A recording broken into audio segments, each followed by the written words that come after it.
Dezenas de chefes de Estado das nações mais ricas do mundo se reuniram na Cúpula do Clima no final do mês de abril. O evento marcou o retorno dos Estados Unidos às discussões internacionais sobre o clima e a cobrança de ações e resultados expressivos na proteção ao meio ambiente no Brasil. No Sala de Convidados, que começa agora, a gente vai conversar sobre o que vem pela frente com os acordos firmados na cúpula.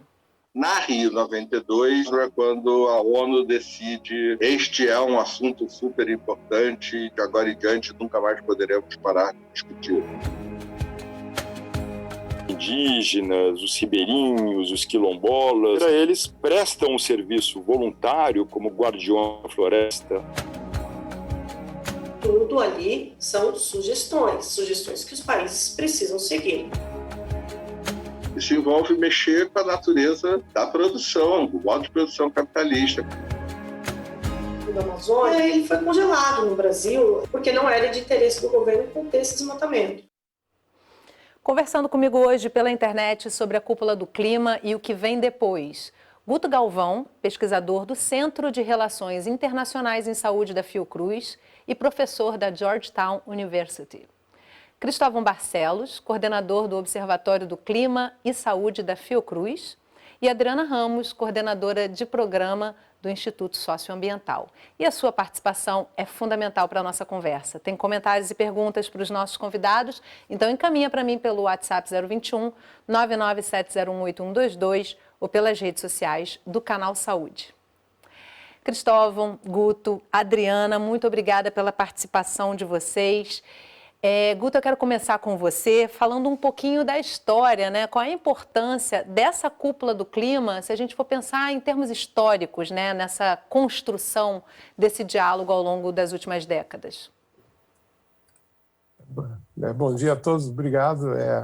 Na verdade, realmente nós estamos chegando numa grande encruzilhada, né? Um momento decisivo dessa questão da mudança climática, porque de 92 para cá, as coisas só fizeram piorar, e não houve, na verdade, um grande acordo, um grande passo que marcasse uma mudança de rumo, e cada vez mais ficam limitadas as opções de saída dessa crise, né? É uma crise iminente, é uma crise urgente, e a mudança climática ela é global, ela vai afetar todo mundo e é irreversível a curto prazo, né? Pode talvez reversível em milênios. Então, é uma reunião muito importante, talvez uma das poucas últimas oportunidades que a gente vai ter de mudar o rumo de um processo que, ao longo das décadas, tem tido pequenos avanços na conversa, inclusive o grande acordo de Paris, mas muitos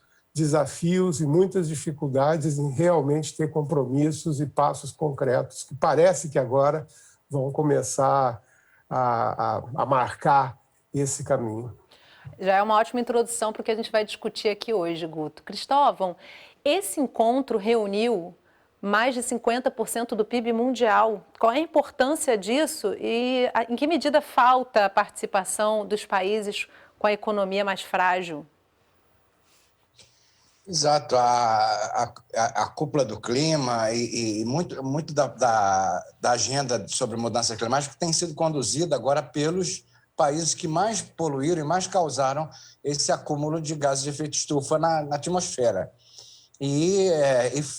Mas a gente precisa também ouvir o outro lado, que são os países mais pobres, menos industrializados, que contaminaram menos e que foram responsáveis por menos quantidade desses gases, mas que podem mais sofrer as consequências, né? São os países mais vulneráveis, digamos assim, na África, na Oceania, principalmente. Alguns países podem ser simplesmente inundados e quase desaparecer com o aumento, por exemplo, do nível do mar.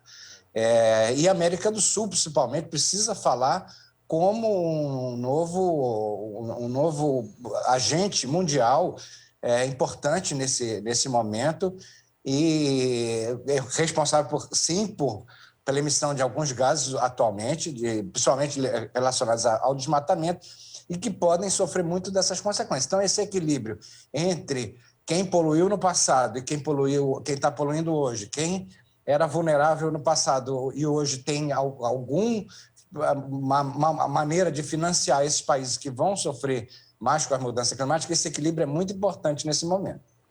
E, Adriana, qual a importância da cooperação internacional nesses eventos e para refletir soluções e também cobrar realmente atitudes, ações dos países que mais poluem?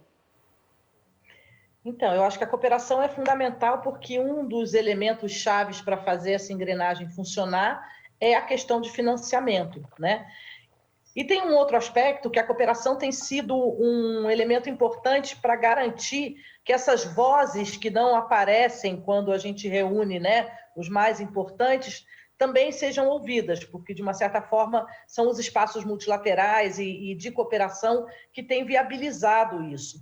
E, como o Cristóvão falou, eu acho que isso é fundamental, porque, de uma certa forma, o que a gente vem vendo acontecer é que os avanços são lentos, porque, principalmente, a voz da solução está sendo dada majoritariamente a quem criou o problema, né? E a gente tem muito mais conhecimento, alternativas, possibilidades, se a gente olha a partir daqueles países, daquelas comunidades que estão tendo que se virar para resolver o problema. Dali costumam vir mais soluções, né, do que dos países que estão olhando para o problema só a partir, digamos assim, das suas economias. E a gente tem esses países onde, né, a vulnerabilidade das comunidades tem sido uma questão preponderante.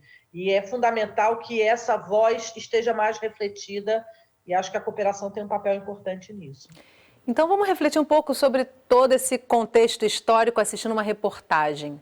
Uma preocupação crescente que convida a ações globais. A percepção de que é preciso proteger o meio ambiente não é nova, mas reuniões como a Cúpula do Clima só ganharam força nos últimos anos.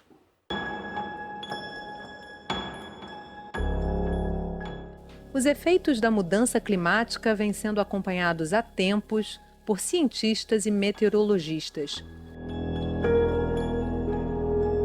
No Rio de Janeiro, na década de 90, foi realizada a Eco 92, a primeira cúpula global para pensar no clima e no futuro das próximas gerações. Na Rio 92 ocorre a Convenção Quadro de Mudanças Climáticas. A Convenção Quadro é quando a ONU decide: este é um assunto super importante e de agora em diante nunca mais poderemos parar de discutir. E de 1992 em diante, todo ano tem uma conferência das partes. Quem são as partes? São os países que se tornaram signatários da Convenção Quadro de Mudanças Climáticas. O clima é uma discussão que está no topo da lista das Nações Unidas, justamente porque uma elevação na temperatura pode trazer grandes impactos para a vida na Terra. Então, essas incertezas são, para qualquer gestão de risco, coisas tão impactantes que nós temos que utilizar o princípio da precaução. Mas isso envolveria uma mudança na forma como o mundo é hoje. Não envolve só uma mudança tecnológica. Não fósseis, vamos para o carbono, economia de baixo carbono. Isso envolve mexer com a natureza da produção, do modo de produção capitalista. Mudanças que estiveram em pauta na Cúpula do Clima, convocada pelo presidente dos Estados Unidos nos dias 22 e 23 de abril. A cúpula reuniu virtualmente 40 chefes de Estado. Um dos objetivos principais da conferência é conter o aumento da temperatura média do planeta em até 1,5 graus Celsius neste século. É comum que lideranças mundiais façam reuniões esporádicas para manter as negociações entre as nações dentro de acordos pré-existentes. O Acordo de Paris é um exemplo. Os países que fazem parte do acordo estão terminando de formular uma espécie de livro de regras que deveria ter sido concluído em 2020. É como se fosse uma constituição do Acordo de Paris, com como os países precisam colocar suas contribuições nacionais para dentro do acordo, o que deve, o que não deve fazer. Como é um acordo e não é um tratado, tudo ali são sugestões que os países precisam seguir. Os que se assinaram o tratado e o ratificou. A Cúpula do Clima, ela é um momento em que o novo governo dos Estados Unidos demonstra ao mundo a nova diretriz do país, tendo como prioridade conter a crise do clima. Durante a reunião, foi definido que os países devem apresentar metas mais ambiciosas. O presidente Biden se comprometeu a reduzir pela metade a emissão de gases nos Estados Unidos até 2030.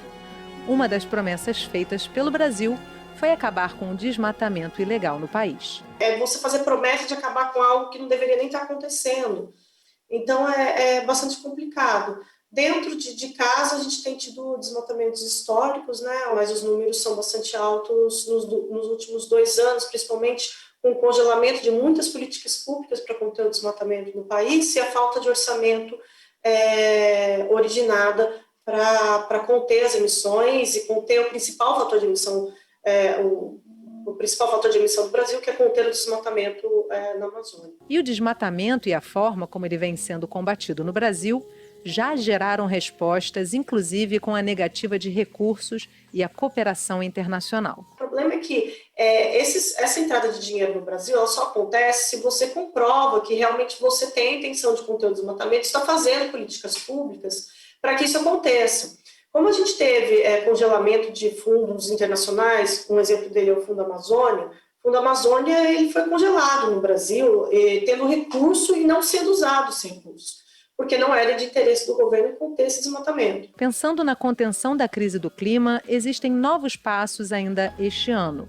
Em novembro, acontece na Escócia a 26ª Conferência sobre o Clima. A gente vai ter em Glasgow a COP26, a Conferência das Partes, que vai fechar aí esse livro de regras que vai falar como que o Acordo de Paris vai ser feito e respeitado pelos diversos países que o ratificaram. Guto, você participou aí das primeiras reuniões, já tem muito tempo que você está envolvido com esse processo. Eu queria que você trouxesse uma percepção sua de como é que você sente esse momento, principalmente se tratando de um acordo, de um encontro que é feito de forma remota, ou seja, não há efetivamente um encontro presencial desses líderes, né? E o que você percebe de diferença nas discussões nesse momento? Bom, na verdade, cada COP é uma grande emoção para quem participa do evento, sempre uma grande expectativa e, para muitos, acho que para a grande maioria daqueles que têm expectativa de chegar a um acordo definitivo, uma grande frustração, né? Eu me lembro da COP da Dinamarca, onde fomos todos com muita esperança, presidentes, uma COP muito agitada, e saímos todos super frustrados, não chegou a acordo nenhum, o que depois aconteceu em Paris, onde foi uma grande comemoração, porque apesar de não ser, como foi bem colocado no vídeo anterior, um tratado novo, né, é o mesmo tratado, mas houve um acordo dos países de como avançar para evitar esse aquecimento que nos levaria a um ponto sem retorno, né? Então, acho que essa é uma grande esperança que vem de Paris. E agora, nesses últimos anos, é uma verdadeira montanha-russa, né? Porque uma hora está todo mundo animado com essa possibilidade de Glasgow e uma retomada do Acordo de Paris com mais compromisso, e outra hora cai tudo. Enfim, é um momento de muita indefinição, de muita emoção, como todas as COPs, né? Então, eu acho que Glasgow, nesse momento, com essa realização dessa reunião do presidente Biden, ganha um fôlego muito grande em termos dos atores importantes que podem realmente marcar a mudança. Já tinha havido um grande passo da China, né, o ano passado, quando anunciou a decisão de cortar a emissão de carbonos pela metade até 2050, e agora avançando mais, porque participa dessa reunião, quer dizer, uma reunião que os grandes emissores estão conversando, e isso anima muito, deixa a gente mais animado e mais, como é que se diz, esperançoso de que exista realmente uma grande mudança. Adriana, como a Fabiana do Greenpeace comenta, né, acordos não são contratos, são sugestões que são dadas, né? Eu queria que você trouxesse o que isso significa, o que isso representa e o que parece ser a prioridade na maioria desses acordos, na maioria dessas sugestões, como ela comenta? Bom, eu acho que são importantes esses acordos para você ter algum tipo de norte e até para você vincular esses parâmetros da própria cooperação internacional. Mas, efetivamente, o que faz a diferença são as políticas nacionais que devem ser desenvolvidas com base nessas orientações ou buscando atender esses compromissos. Então, só para dar uma ideia, por exemplo, quando o Brasil vai lá e promete acabar com o desmatamento ilegal, né? Então, primeiro tem essa sensação que a Fabiana comenta de que é uma coisa um pouco constrangedora que você esteja dizendo que você precisa de 10 anos para acabar com a ilegalidade. Em segundo lugar, no caso da política brasileira, por exemplo, a gente vê que o maior esforço nesse momento é ampliar as possibilidades legais de desmatamento, de tal forma a poder enquadrar a maior parte do desmatamento como legal, o que seria uma forma de atender o acordo internacional, do ponto de vista do que o Brasil colocou como meta, mas estaria muito longe de contribuir para a redução das emissões de gases de efeito estufa. Então, eu acho que é uma contradição que reflete bem como as orientações internacionais são fundamentais para pautar as políticas, mas se não há uma vontade política fidedigna e uma honestidade do governo na relação com esses acordos, há muitas possibilidades que fazem com que os objetivos não sejam alcançados.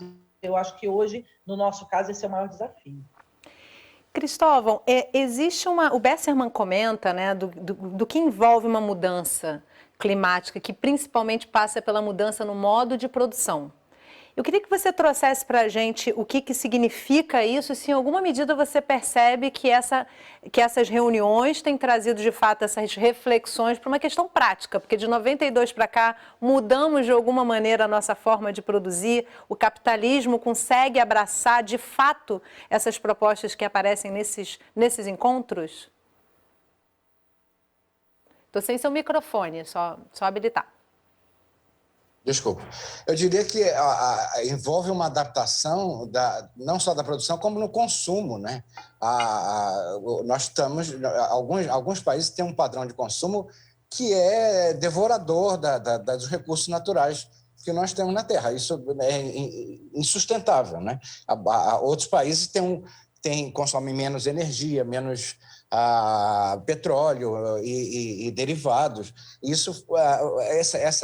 Isso tem que ser, de alguma maneira, também regulado. Isso vai interferir na produção, porque a maneira que nós temos para produzir, de produzir, ela é altamente danosa ao clima e também causa poluição, né? Então, isso tem que ser muito repensado e como falou a Adriana, muito adaptado para a situação de cada país. Existem países muito industrializados, por exemplo, a China teve uma industrialização muito rápida e, durante muito tempo, se negou a conversar sobre mudanças climáticas.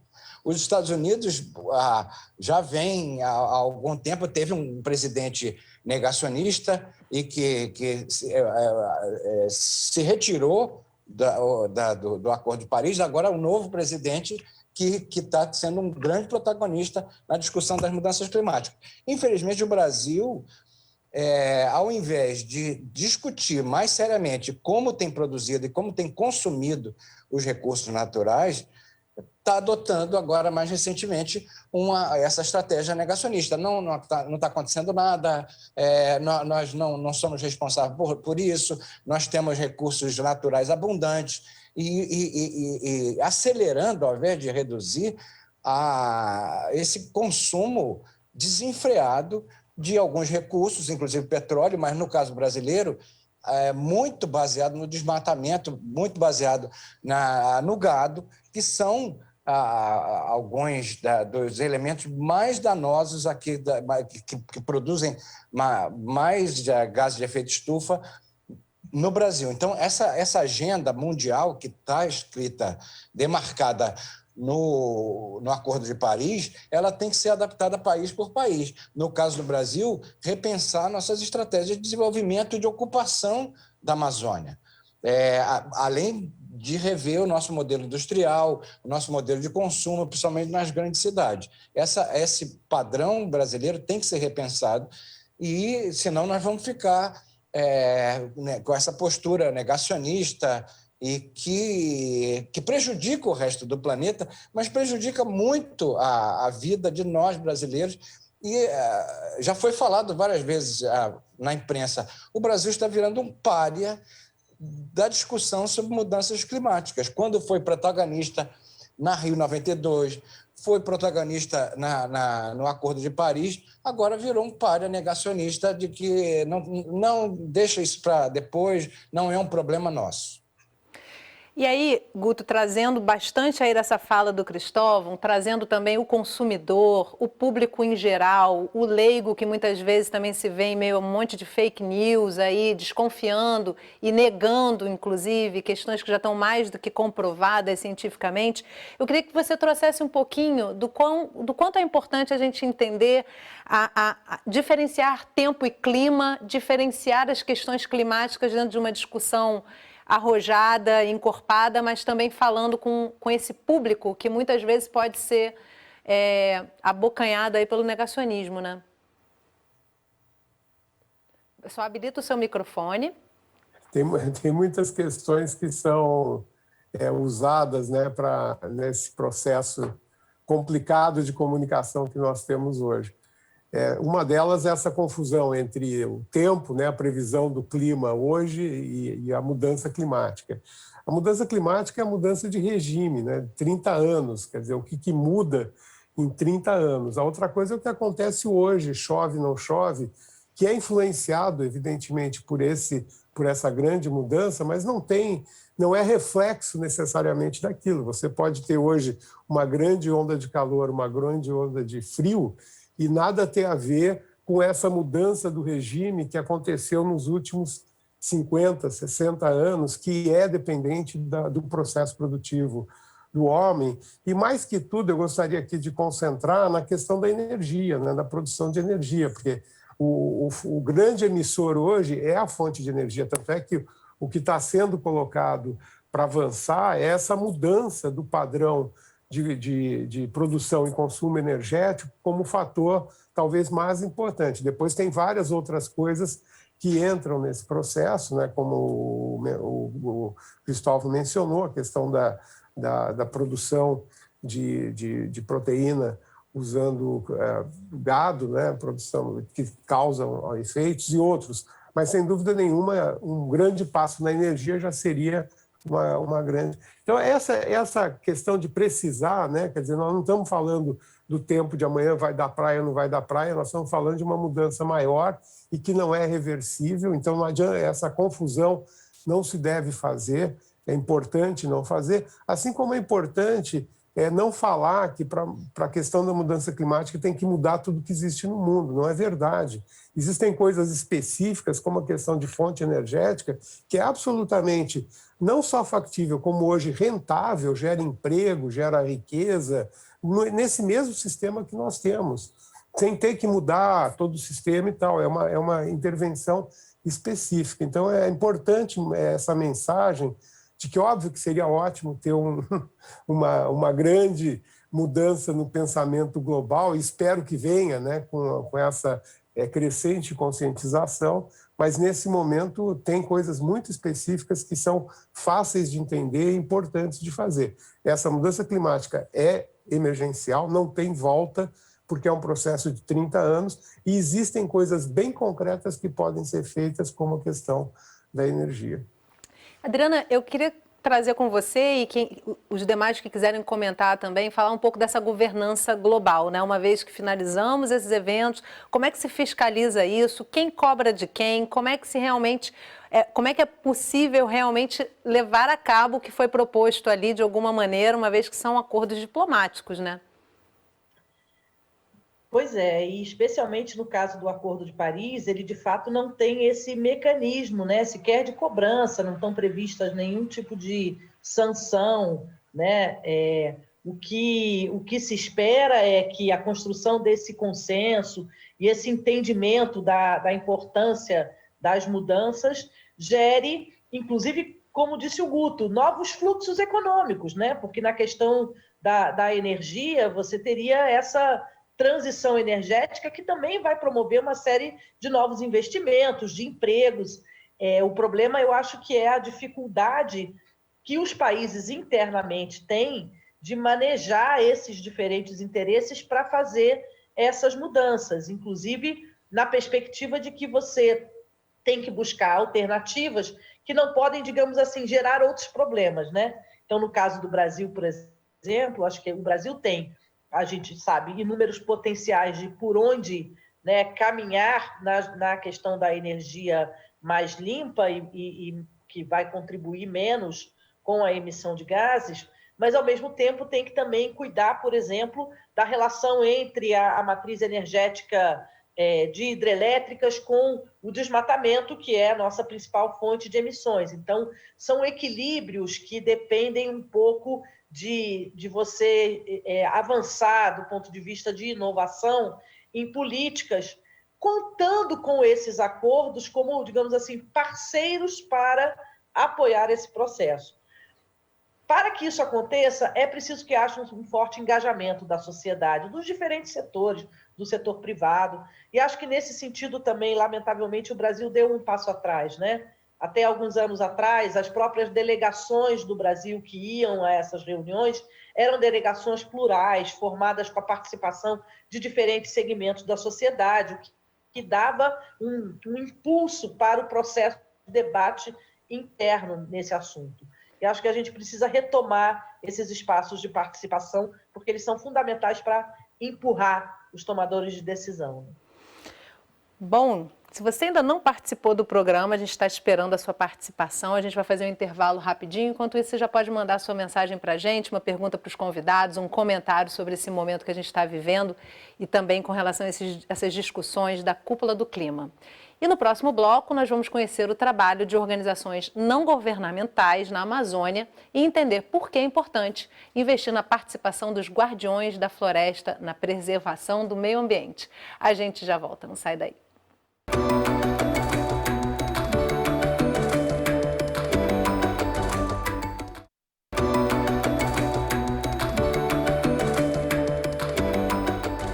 A Sala de Convidados está de volta conversando sobre a Cúpula do Clima e o que vem depois. Comigo via internet, Guto Galvão, pesquisador do Centro de Relações Internacionais em Saúde da Fiocruz e professor da Georgetown University.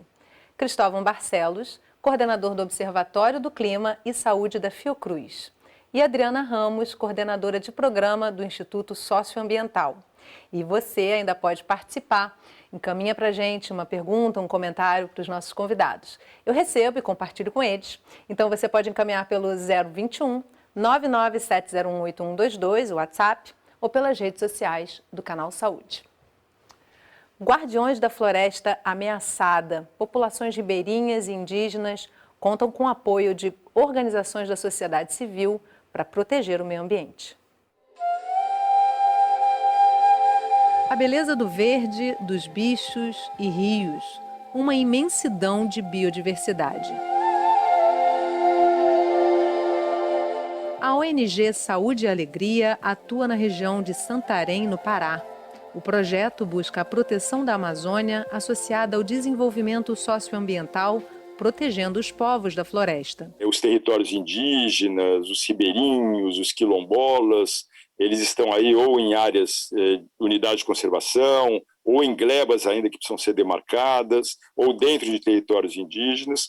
E, de uma certa maneira, eles prestam um serviço voluntário como guardião da floresta para o planeta inteiro, né? Ao estar conservando, ajudando a proteger, ajudando a fiscalizar esses ativos naturais, uma vez que, se você deixar aquilo vazio, vira uma highway, uma porta de entrada para garimpeiros, grileiros de terra, madeireiros, etc., etc. E, ao mesmo tempo que eles prestam um serviço voluntário para o planeta inteiro, infelizmente, em troca, acabam recebendo bala, mercúrio e doença de branco, ao invés de políticas de bem viver ali para poder fixá-los, né, com condições dignas dentro dos seus próprios territórios. O Caetano conta que chegou pensando em ficar 6 meses na Amazônia. De lá para cá já se foram 33 anos. ele viu o nascimento da Rede Mocoronga de Comunicação Popular. Jovens repórteres trazem a notícia do cotidiano, deixando as comunidades, mesmo em áreas mais remotas, bem informadas. O rádio ainda é o principal veículo por lá. O Saúde e Alegria hoje é um projeto de apoio ao desenvolvimento comunitário integrado e sustentável já numa escala regional. A gente atua com mais de cinco municípios, com programas na área de saúde, meio ambiente, manejo florestal, restauração, agricultura familiar, bioeconomia, turismo de base comunitária, artesanatos da floresta com um grupo de mulheres, ordenamento territorial, temos laboratório de geoprocessamento e a gente, ao mesmo tempo, é um circo. Respeitável público, eis o Gran Circo Mocorongo de Saúde e Alegria. Por aqui funciona assim. Tudo que foi trabalhado durante o dia nas comunidades é apresentado à noite através de números de teatro e paródias. Através da arte, da brincadeira, que a gente fala como tratar água com cloro, como fazer o soro caseiro, né, como fazer um roçado agroecológico, enfim, a saúde, a alegria do corpo, a alegria e a saúde da alma. O Greenpeace também tem projetos junto a comunidades tradicionais. Além da agroecologia, durante a pandemia, a população indígena, em locais mais afastados, recebeu suplementos e apoio médico. Trabalhamos com mudanças climáticas, olhando para as pessoas que são mais impactadas, dando voz também para as pessoas entrarem nas nossas redes e falarem das suas questões, dos seus problemas. São essas pessoas mais impactadas pelas mudanças climáticas que têm que ser a voz do pedido de justiça no país. E nos últimos anos, os desafios aumentaram. O governo atual ele não entra numa mesa de negociação com as organizações de defesa do meio ambiente e dos direitos humanos, tanto que várias políticas que eles desenvolvem não tem mais a participação da sociedade civil. Tá? A gente teve em 2019 o revogaço de várias comissões que garantiam a participação da sociedade civil em políticas públicas. É muito importante a gente ter isso em mente, porque é por meio dessas comissões que você tem periodicamente uma visão da sociedade civil sobre os planos de governo. A gente não tem mais isso. Quando se fala de políticas públicas, proteção da Amazônia e dos guardiões da floresta, essa é uma responsabilidade que ultrapassa territórios. É preocupante para o planeta inteiro, não só para a gente que está aqui vendo a coisa de perto, principalmente para o brasileiro, né? Quando a gente fala em proteção da Amazônia, não é cobrança de gringo. A sociedade brasileira como um todo deveria estar assumindo, porque é uma responsabilidade nossa, como brasileiro, como detentor da maior parcela, né, do bioma amazônico, em comparação com os outros países panamazônicos. É nosso papel liderar um projeto para conservação dos recursos naturais, conservação desse bioma que é determinante para o planeta. Determinante para o planeta e para a nossa saúde, né, Cristóvão? Eu queria trazer com você, não coube ainda no primeiro bloco, mas isso é essencial, né? As pessoas que habitam a floresta sabem melhor do que ninguém o quanto que a saúde do planeta interfere na saúde do nosso corpo, né? E aí esse projeto traz isso também, essa reunião de forma muito bonita, né? Muito bom olhar esse modelo. Queria que você trouxesse um pouco isso, né? São pautas acumulativas. A gente sabe o quanto que tem a ver aí esse desequilíbrio ambiental, até mesmo com pandemias presentes e as que virão, né? Exato, o Caetano colocou muito bem, né, que os principais agentes de proteção desse ambiente, em geral, recebem como resposta da sociedade e da economia, digamos assim, dos agentes econômicos, bala e doença, né? Isso de um modo muito sutil, porque não é um agente internacional que vai para a Amazônia matar pessoas. Não, são às vezes, agentes locais que estão envolvidos em conflitos pela terra, envolvidos em interesses pela madeira, e que são, sim, muito violentos. Muitos deles participaram de ações de queimadas, por exemplo, em 2019 e 2020, queimadas criminosas, propositais, articuladas por grupos de alguns grupos econômicos na Amazônia. E, do outro lado, nós vemos essas populações mais vulneráveis e que sofrem com questões de doença. Essa relação entre clima e saúde não é muito simples. Ela muitas vezes... A saúde que paga o preço final das mudanças climáticas, né? Tanto com as mortes quanto o adoecimento. Mas essa relação entre clima e saúde não é muito simples de ser comprovada, né? Por exemplo, a onda de calor que atingiu a Europa em 2003, ela, depois de alguns meses, conseguiu fazer uma contabilidade de que milhares de pessoas tinham morrido ali naquela onda de calor. A gente, no Brasil, faz um esforço enorme também para identificar esses grupos mais vulneráveis e que doenças podem ser mais afetadas. Nós, por exemplo, podemos citar a crise da água, que é permanente no Brasil, quase todas as regiões do Brasil sofrendo com a crise da água, mesmo na Amazônia, mas também no Sudeste, onde falta água, e por faltar água as pessoas começam a improvisar fonte de água, acumular água em casa, isso gera ambientes para proliferar, para procriação do mosquito, da dengue. As pessoas começam a improvisar uma maneira de conseguir água numa situação de emergência, às vezes faz um poço e isso causa doenças transmissíveis, muitas bactérias estão presentes nessas águas de poço. E nós temos que pensar nisso, nas graves consequências que as mudanças climáticas estão trazendo, inclusive econômicas. Isso tudo pode ser contabilizado como um grande passivo que nós estamos pagando pela omissão, muitas vezes, de governos ou, ao contrário, pela sabotagem do modelo econômico mais limpo, mais sustentável, que garanta a vida dessas pessoas, como citadas na Amazônia, né, pelo Projeto Saúde e Alegria.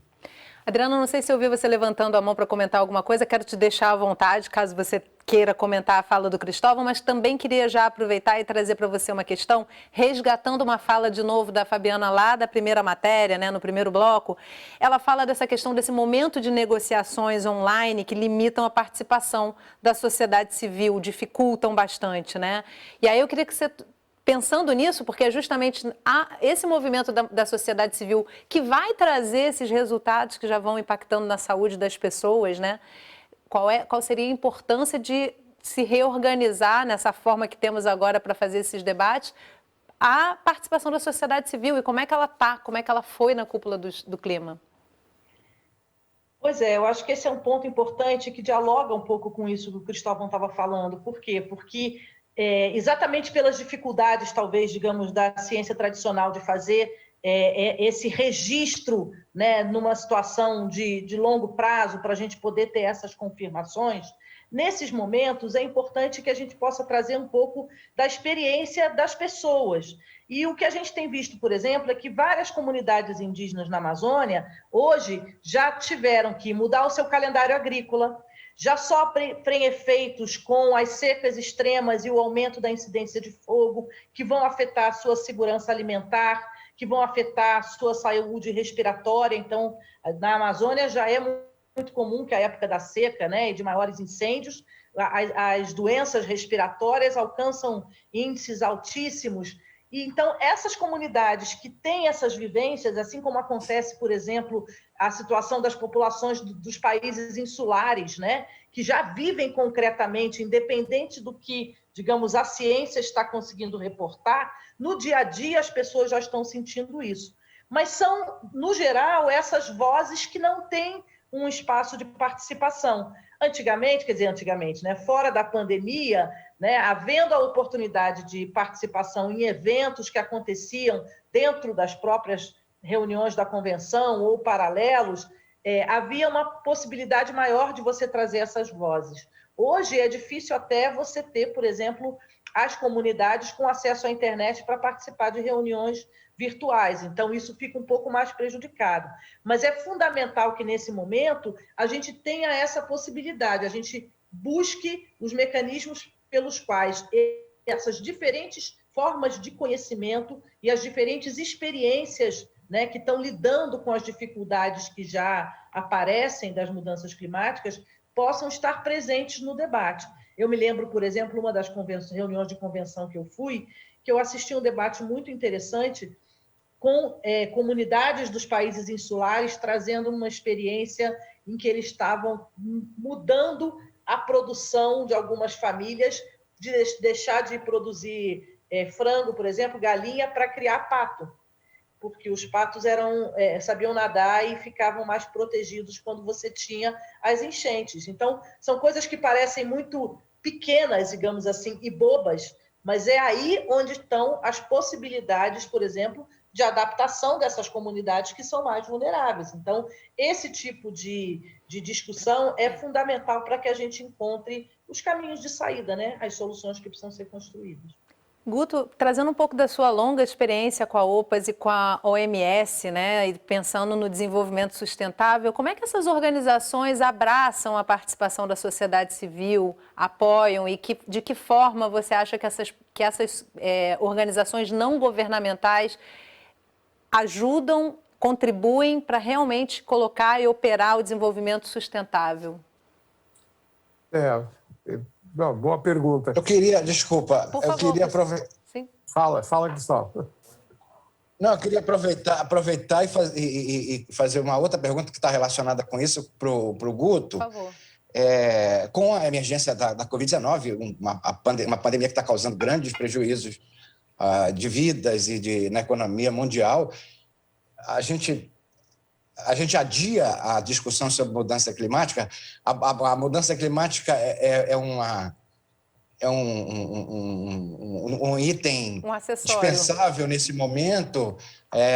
Isso é discussão de país rico, de países que já resolveram outros problemas. Como é que isso, ao mesmo tempo, a gente pode discutir mudança climática e pandemia? Ótimo acréscimo, Cristóvão, obrigada. Bom, colocando um pouco em perspectiva, em 72, que foi a primeira grande reunião de ambiente, né, lá em Estocolmo, existiu um grande movimento dos países pobres, dos países, na época, acho que eram os países chamados não alinhados, né, contra a reunião e contra essa questão de proteção ambiental, porque eles viam isso como uma espécie de trava dos países ricos para o desenvolvimento dos países pobres. Então, eles eram contra qualquer coisa. E foi uma fala da Indira Gandhi naquele evento que mudou tudo isso, né, que falou, olha, não é assim, proteger o ambiente é bom para nós, não é ruim. Ninguém está querendo tirar a nossa chance de crescer, que a gente tem que crescer bem, né, e crescer saudável. E aí que começa realmente uma conversa importante que leva àquele famoso lema, pensar globalmente, atuar localmente. Então, essa questão das não governamentais e essa maravilhosa experiência que foi apresentada aí de saúde e ambiente, né, na Amazônia, pelo Caetano. E, aliás, eu fui palhaço poló fazendo saúde, educação e saúde de Niterói quando era residente da Fiocruz. Muito bom. Excelente, eu maior força para isso. Trabalhei vários fins de semana nas escolas de Niterói com essa mesma ideia, uma ideia fantástica, funciona muito e acho maravilhoso. E é exatamente nesse elo, né, da atuação local que a sociedade civil tem uma importância única. Ninguém mais pode fazer isso. Não existe possibilidade dessa intervenção sem a sociedade civil. E a sociedade civil não pode fazer bem se ela não é parte da conversa, né? Como é que ela vai entender o que ela tem que fazer se ela não tem assento na Assembleia Mundial da Saúde, se ela não tem assento na COP, se ela não tem assento na UNFCCC, se só sentam lá a chapa branca, né? Que é importante, porque o avanço de toda essa parte governamental ela é fundamental. Ali é onde se decidem realmente os orçamentos, enfim, os fatores de mudança, né? Mas a sociedade civil tem uma importância enorme nessa transformação. E tem tido, né? Não é que vai ter, não. Nesse caminho, né, da mudança climática, quem está nisso, e já é velho como eu, desde os 80, né, você vê que, por exemplo, a questão da energia, que hoje é um problema reconhecido como fundamental para a emissão do carbono, ela é um problema fundamental da contaminação do ar. E eu me lembro, quando eu era ainda coordenador do SEST aí na Fiocruz, de trabalhar com a FIEMA na questão de contaminação do ar por emissão de energia nas regiões aí que existiam de Manguinhos, de tudo isso. Era um tema fundamental e que prejudicou a saúde de muita gente, inclusive a energia para dentro de casa, aquela energia para queimar lenha, para poder cozinhar dentro de casa, que prejudica mais as mulheres, as crianças. Quer dizer, além de tudo, tem um grande desvio de inequidade de mulheres e crianças nessa questão. Então, eu acho que esse arco, né, de participação da sociedade civil mudou isso. A contaminação do ar ela veio mudando através de campanhas sucessivas da sociedade civil e da participação dela em vários eventos. Em Paris, era fantástico você andar naqueles corredores e ver aquela molecada cantando e fazendo, tinha uns monstros que ficavam gritando. Aquilo certamente mudou a opinião de muito representante e certamente mobilizou. Eu me lembro que foi a primeira vez que eu vi a grande campanha sobre a questão do vegetarianismo. Na porta dos metrôs ali na Dinamarca, pedindo para os delegados tomarem consciência disso. Então, acho que é importante. A questão da saúde, e aí pegando um pouco a pergunta do Cristóvão, né, saúde e clima, ela é fundamental, né?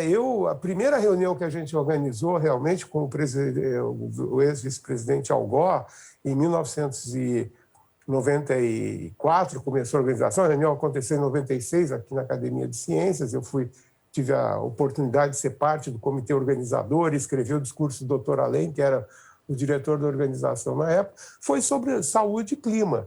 Quer dizer, o lançamento da questão climática pelo vice-presidente Al Gore, ele usou a saúde, ele falou: a saúde é muito importante. E nós trabalhamos 2 anos organizando a reunião, porque, na verdade, as agências de saúde não entendiam o que era essa questão de mudança climática, o que eles tinham que fazer. Mas, peraí, que vigilância que eu tenho que fazer? Qual é o indicador? Qual é a coisa? Então, foi todo um processo que é retomado, né, no governo Obama, quando ele lança a grande iniciativa de mudança climática. Também ele usa a saúde como foco da questão. Todo o material que do lançamento da grande iniciativa de mudança climática daquele período foi baseado em saúde. E agora, pela questão que nós estamos vivendo, obviamente, saúde está claro, né, que se você não conserta as questões planetárias, e ainda que não exista hoje evidência dessa relação direta entre pandemia e mudança climática, mas certamente são processos interdependentes e vão ser, em algum momento, melhor explicados, mas, sem dúvida nenhuma, a questão do preço que a saúde custa quando você erra numa ação global ou numa ação local que pense no global, está claro. O preço é impagável, né? O que nós estamos pagando com essa pandemia, e aqui sem politizar, sem falar de todos ainda os desvios que possam existir de administrações, falando mesmo do processo de mais longo prazo, né? Quer dizer, nós atingimos um momento, e a mudança climática é pior que isso. Na hora que a água sobe e elimina uma ilha, você não tem como esvaziar aquela água, ou quando saliniza, como foi mencionado pela Adriana, pelo Cristóvão, já essa questão dos estados insulares que já tem salinização de água, não tem mais nada para fazer. Como é que você vai purificar aquela água? O custo-benefício é impossível, né? Então, eu acho que tem Cristóvão, essa relação saúde e ambiente, ela é complexa, ela é difícil, né? E ela sofre esses hips, né? Ela aparece e desaparece. Tanto é que agora mesmo, no Summit mesmo, não teve a questão saúde, ela não aparece. Aliás, ela não aparece nem no convênio marco. A saúde não é um dos temas, né? Ela entra, e sempre foi o nosso grande problema, né? Lá com a Marianeira e tal, das regiões da OMS, tentando contribuir e forçar um pouco que enxergassem a saúde como um tema central, que promove as ações de prevenção da mudança climática, mas que também, como disse o Cristóvão, vão pagar o preço, né? É o grande aluguel que você paga por não cuidar bem da sua casa que você está alugando, né? Você aluga a casa, não cuida, quando entrega está escancarada, né? Tem que alguém reformar aquilo. E a saúde é um dos grandes indicadores, mas também um grande contribuinte. Sem dúvida nenhuma, tem coisas para fazer na saúde também, né? Eu queria chamar a atenção disso. O setor saúde é um setor produtivo e grande.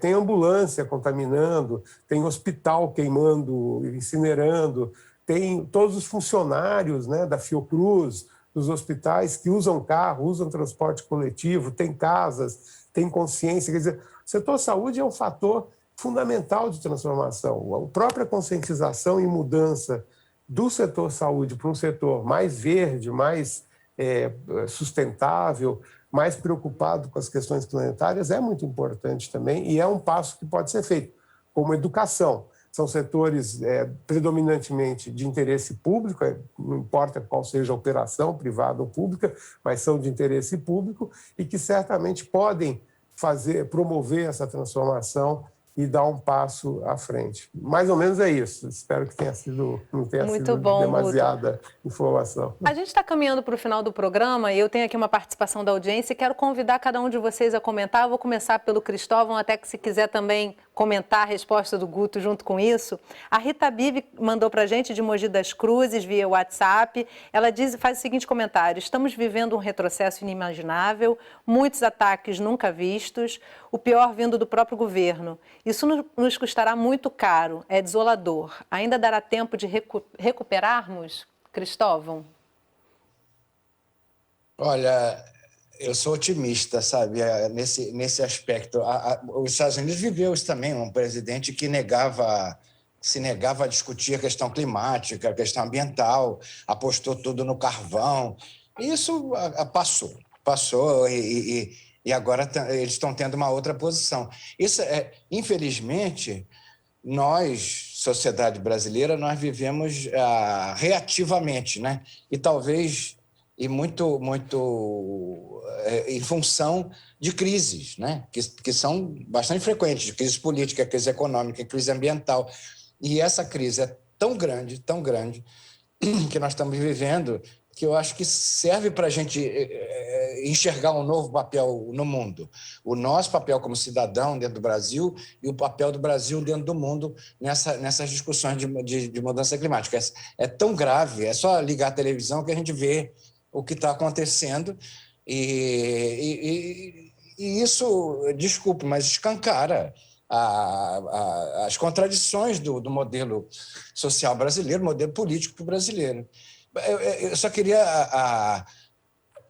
Essa questão de saúde, essa relação de saúde e clima, ela é sutil, muitas vezes, difícil de ser evidenciada, né? Mas lembrar que, com muita tristeza, que nós estamos vivendo hoje, finais de maio, uma enchente em grande parte da Amazônia. Manaus está com água chegando a diversos bairros e está subindo, ainda com tendência de subida. Em junho, talvez atinja um recorde do nível do Rio Negro. Os reservatórios do Sudeste, principalmente São Paulo, estão esvaziando, quer dizer, nós temos dentro do mesmo país uma área sofrendo enchente e uma área sofrendo seca. E isso tem consequências sobre a saúde e isso é resultado das mudanças climáticas.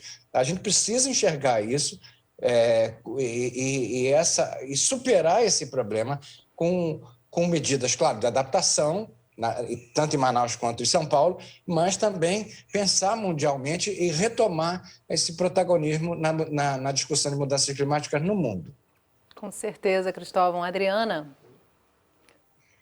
Então, eu acho que realmente é uma pena que a gente, digamos assim, esteja perdendo esse tempo nesse momento, né, de negação do problema, mas eu acredito também que isso são processos, né, históricos, isso vai passar. E o que eu vejo de positivo é que eu acho que a sociedade civil, as comunidades organizadas, as instituições de pesquisa, apesar dos pesares, elas continuam trabalhando, né? E quando a gente voltar a ter um espaço de participação, uma política interessada em fazer as coisas avançarem, esse conhecimento, essas experiências estarão ali para ajudar a gente a fazer esse processo de retomada, né, do Brasil numa agenda positiva em relação a isso. Então, eu acho que, sem dúvida nenhuma, estamos vivendo um momento muito triste para o país, mas eu acredito na pujança da nossa sociedade, né, e acho que a gente, quando tiver a oportunidade, vai retomar, vai reconstruir de onde parou e, enfim, vai dar trabalho, mas vai passar. Temos disposição para isso, né, Adriana? Guto, eu termino com você. Temos um minutinho para finalizar. Olha, só dizer que acho que a pandemia trouxe um grande exemplo, que foi essa união da comunidade científica mundial, né, que produziu resultados nunca antes vistos. Uma vacina efetiva e segura em um ano. Impossível de imaginar isso antes de 2020.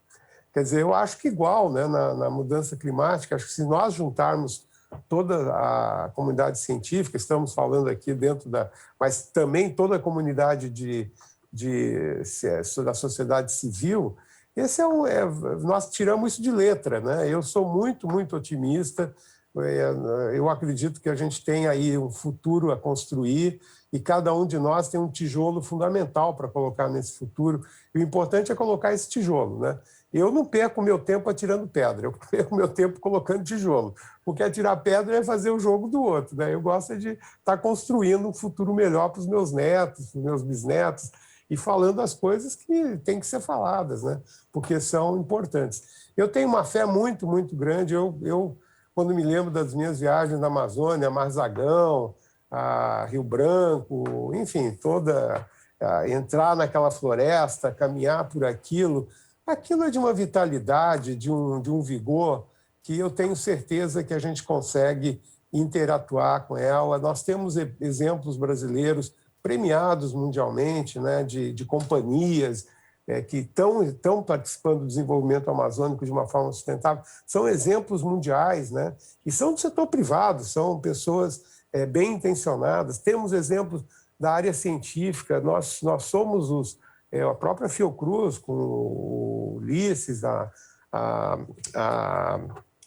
enfim, outros colegas, têm participado do painel, têm contribuído de forma importante. Então, eu acho que nós temos todo o potencial de retomar isso e fazer um grande avanço das duas coisas, clima e saúde, que acho que é um tema central, e que o observatório vai ser uma peça fundamental nisso. Eu acho Com que certeza. Eu tenho muita expectativa e muita ilusão com o papel que o Observatório de Clima e Saúde da Fundação pode jogar. Já jogou, quando eu estava na OPAS, eu fui um grande promotor do observatório e tem um papel importante na América Latina. Tenho certeza que vai continuar tendo um papel muito importante aqui no Brasil. Que bom, e que assim seja, né? Assim a gente termina o programa também olhando para um futuro mais promissor do que a gente está sentindo nesse momento, né? Guto, Adriana, muito obrigada. Cristóvão, muito obrigada pela presença de vocês com a gente aqui hoje.